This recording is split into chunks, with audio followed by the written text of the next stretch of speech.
প্রিয় ভিউয়ার্স, আমি কবি মহিউদ্দিন চৌধুরী মাইকেল আবারও আপনাদের সামনে উপস্থিত হয়েছি একটি কবিতা পাঠ নিয়ে। আমার আজকের কবিতার নাম স্বার্থান্বেষী। আমি কবিতাটি লিখেছিলাম 4/11/2020 খ্রিস্টাব্দে। আমার এই কবিতাটি আমার দ্বিতীয় কাব্যগ্রন্থ স্মৃতির স্পন্দন এর 49 পৃষ্ঠায় লিপিবদ্ধ আছে। আমি পাঠ করে শোনাবো। তার আগে এখনও আপনারা যারা আমার ইউটিউব চ্যানেলটি সাবস্ক্রাইব করেন নাই, তাহারা সাবস্ক্রাইব করে এবং সকলেই লাইক, কমেন্ট, শেয়ার দিয়ে পাশে থাকবেন, এই কামনা রেখে আমি পাঠ শুরু করছি।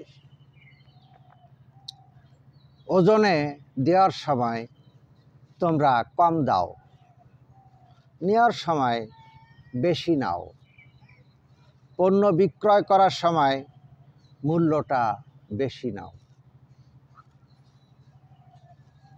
ক্রয়ের সময় কম দাও।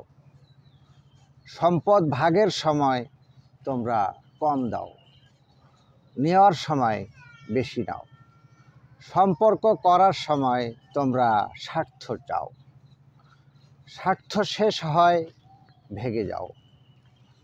উঁচুতে রাখো সব সময় নিজের পরিচয়, পরপরিচয় নিচু হয়।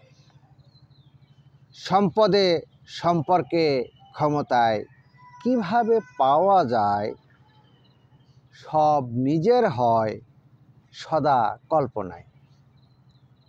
ভাবনা কখনো অন্যায় আর কোনটা ন্যায়, ওই স্বার্থান্বেষিতায় জীবন কাটাও।